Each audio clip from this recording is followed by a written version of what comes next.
Hello दोस्तों, episode की starting में हम टॉरेस को देखते हैं जो अभी भी उन तीनों को ध्यान से ऑब्जर्व कर रहा होता है। ओकी कहता है, रुको, मुझे लगता है कि वो साकामोटो की वाइफ है। मैंने उसे कुछ डॉक्यूमेंट्स में देखा है। फिर वो साकामोटो से पूछता है, हम लोग साकामोटो के पुराने कॉलीग्स हैं, क्या तुम्हें पता है कि वो अभी कहाँ है? साकामोटो कहता है, नहीं, मुझे नहीं पता, वैसे भी हमारा रिलेशनशिप अच्छा नहीं चल रहा। टॉरेस साकामोटो की तरफ देखते हुए कहता है, मिस्टर ओकी, अगर हम सीधा उसकी वाइफ को किडनैप कर लेते हैं तो साकामोटो खुद सामने आ जाएगा। लेकिन ओकी टॉरेस की इस बात को मना कर देता है और कहता है, जे की पॉलिसी के अकॉर्डिंग हम किसी भी सिविलियन को डेंजर में नहीं डाल सकते। टॉरेस इस रूल से इरिटेट हो जाता है और कहता है, कुछ ऑर्डिनरी पीपल को किडनैप करना कोई बड़ी बात नहीं है। ये सुनकर साकामोटो को गुस्सा आ जाता है, लेकिन शिन उसे शांत करने की कोशिश करता है। इसी बीच शिन का भेष बदल जाता है और ऑर्डर मेंबर्स उसे पहचान लेते हैं। टॉरेस एकदम से शिन के पीछे आ जाता है, लेकिन तभी नगुमो उसे जोर से लात मारता है और साकामोटो शिन को पकड़कर वहां से भागने लगता है। इस बीच कमिहाते ओकी से पूछता है, क्या मैं गोली चला सकता हूँ? लेकिन ओकी मना कर देता है और कहता है, यहाँ बहुत सारे ऑब्स्टिकल्स हैं और ये काम तनाबाटा को हैंड ओवर करना बेहतर रहेगा। तनाबाटा अपना गिटार बजाने लगता है और एक जी शार्प नोट निकालता है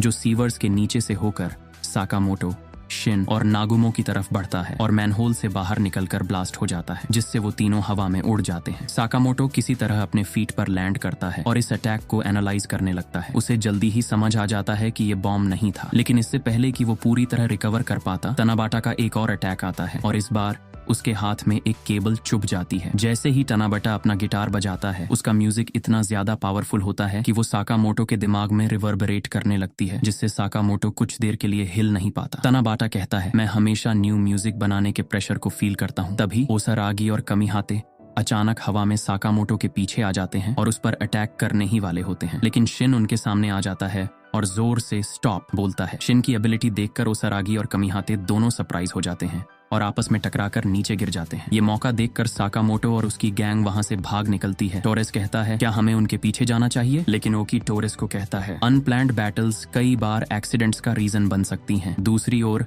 शिशिबा इस पूरी सिचुएशन को ऑब्जर्व कर रहा होता है। इसके बाद सीन साकामोटो की तरफ शिफ्ट होता है। वो किसी तरह वहां से बच निकलते हैं। साकामोटो शिन को थैंक्स कहता है कि उसने उसकी जान बचाई। फिर साकामोटो शिन से पूछता है, शिन, तुमने ऑर्डर को रोकने के लिए कौन सी पावर का यूज किया? शिन को खुद भी इस बारे में ठीक से नहीं पता, लेकिन वो कहता है, ये शायद टेलीपैथी हो सकती है। नागुमो शिन की तरफ देखता है और पूछता है, क्या तुम ठीक हो? शायद टेलीपैथी का इस्तेमाल करने की हेवी कॉस्ट होती है। फिर नागुमो मजाक में कहता है, हो सकता है कि इससे तुम्हारी लाइफ स्पैन कम हो जाए। इसके बाद साकामोटो वो बॉक्स खोलता है जो वो लेकर भाग रहे थे और देखता है कि हाना का बर्थडे केक पूरी तरह से खराब हो चुका है। कुछ टाइम बाद हम देखते हैं कि साकामोटो और नागुमो एक रूफटॉप पर बैठे हैं, जहां से वो उस स्टोर को देख रहे होते हैं जहां से उन्होंने केक खरीदा था। साकामोटो उस केक को देखकर रोने लग जाता है। नागुमो साकामोटो से पूछता है, अब हमारा नेक्स्ट मूव क्या होगा? साकामोटो थोड़ी देर सोचता है और कहता है, मैंने अपनी फैमिली को बचाने के लिए बहुत स्ट्रगल किया है, लेकिन इस बार मैं ही अपने फैमिली को खतरे में डाल रहा हूँ। शायद मैं यहाँ रहना डिजर्व नहीं करता। नागुमो कहता है, वेल, हम दोनों अब वांटेड हैं। हम पर इल्जाम लग चुका है कि हम स्लर के कॉन्स्पिरेटर्स हैं उस म्यूजियम वाले टेररिस्ट अटैक में। अब वापस जाने का कोई ऑप्शन नहीं है और ऑर्डर किसी भी टाइम हमारे पीछे आ सकता है, जैसे सुबह हुआ था। तुम तो पहले से ही जानते थे ना, फिर भी पंगा ले लिया। मैंने तो तुम्हें पीछे हटने को कहा था। साकामोटो कहता है, मुझे लेक्चर मत दो। नगुमो कहता है, तुम्हारे पास सिर्फ दो चॉइसेस हैं। अगर तुम जिंदा रहना चाहते हो तो स्लर को मार दो और जे को प्रूफ कर दो कि तुम इनोसेंट हो, या फिर जे को पूरी तरह से डिस्ट्रॉय कर दो। ये सब सोचते सोचते साकामोटो दुकान की तरफ जा रहा होता है, लेकिन आसपास जे के असैसिन्स उसे घूर रहे होते हैं। साकामोटो उन्हें इजीली नॉकआउट कर देता है और वहां से निकल लेता है। दूसरी तरफ मिसेस साकामोटो दुकान पर बैठी होती है और साकामोटो भी वहां पहुंच जाता है। वो सोचता है, पर मैं बोलूं तो क्या बोलूं? मे बी इट्स बेटर अगर मैं यहाँ से चला जाऊं। ये सुनने में थोड़ा इरेस्पॉन्सिबल लगेगा। तभी वहां जेड का एक और असैसिन आ जाता है, लेकिन साकामोटो उसे भी इजीली नॉकआउट कर देता है। मिसेस साकामोटो कहती हैं, इस महीने भी हम लॉस में जा रहे हैं। अगर ये ऐसे ही चलता रहा तो हमें स्टोर बंद करना पड़ सकता है। ये सुनकर साकामोटो बाहर आ जाता है और ओई से इस बारे में पूछने लगता है। मिसेस साकामोटो उसे बताती हैं, हाँ, सच तो ये है कि काफी टाइम से यहाँ और ज्यादा असैसिन्स आने लगे हैं जो रेगुलर कस्टमर्स को डरा देते हैं। इस वजह से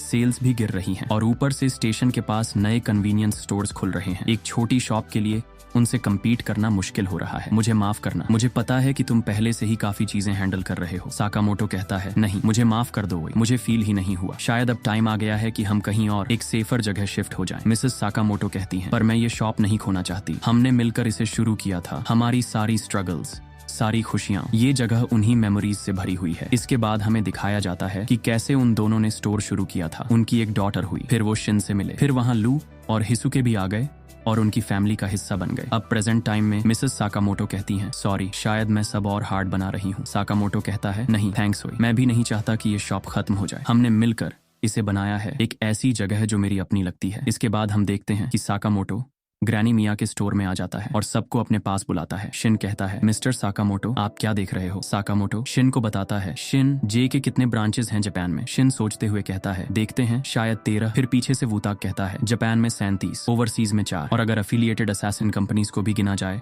तो लगभग डबल हो जाएंगे। लेकिन क्यों पूछ रहे हो? साकामोटो कहता है, क्या ये सब सिटीज में है? वूताक कहता है, जहां ज्यादा लोग होंगे वहीं ज्यादा असैसिनेशन रिक्वेस्ट्स भी आएंगी। इसके बाद साकामोटो कहता है, मुझे अब पता है क्या करना है, हम जे को टेक ओवर करेंगे और साकामोटो स्टोर को एक नेशनल चेन स्टोर बना देंगे। साकामोटो की बात सुनकर सब शॉक हो जाते हैं। तभी पीछे टीवी से न्यूज चलने लगती है, एक मेजर टेररिस्ट अटैकर्स ने अभी अभी जे की एक वेपन्स फैक्ट्री को निशाना बनाया है। स्लर और उसकी गैंग के इसके पीछे होने का शक है। वहाँ अभी भी एक बैटल चल रही है। इसके बाद हम स्लर को देखते हैं, जिसने अकेले ही जे के बेस का सफाया कर दिया था। इसके बाद सीन शिफ्ट होता है जे के बेस की तरफ, जहां स्लर मौजूद है। स्लर ने जे के सारे असैसिन्स को अकेले ही मार दिया था और वो ताकामुरा की तरह बड़बड़ा रहा होता है। तभी वहां पर कनागुरी भी आ जाता है। कनागुरी मन में सोचता है, कितना ग्रूसम है ये, यकीन करना मुश्किल हो रहा है। जब स्लर म्यूजियम से वापस आया और जब मैंने सुना कि उसने ताकामुरा की आइडेंटिटी अपना ली है तो मैं बिलीव नहीं कर पाया। लेकिन उसका ये बिहेवियर और उसकी फाइटिंग स्किल्स बिल्कुल ताकामुरा जैसी ही हैं। तभी वहां पर अकीरा भी आ जाती है। अकीरा इतनी सारी लाशें देखकर परेशान हो जाती है। कनागुरी पूछता है, क्या तुम ठीक हो? मैंने कहा था ना कि तुझे साथ आने की जरूरत नहीं है। अकीरा कहती है, मैं ठीक हूँ, पर सबसे इम्पोर्टेंट बात, ये हद से ज्यादा बढ़ चुका है, हमें स्लर को रोकना ही होगा। कनागुरी कहता है, ये पॉसिबल नहीं है, अब वो जे के हिस्ट्री का सबसे लीथल असैसिन बन चुका है। तभी वहां पर कुमानोमी भी आ जाती है। कुमानोमी स्लर को पीछे से आवाज लगाती है, लेकिन स्लर एक झटके में उसका प्रोस्थेटिक आर्म काट देता है। वो उस पर फाइनल अटैक करने वाला होता है, लेकिन अकीरा उसे बचा लेती है, जिससे स्लर का अटैक मिस हो जाता है। अकीरा सोचती है, ऐसा लग रहा है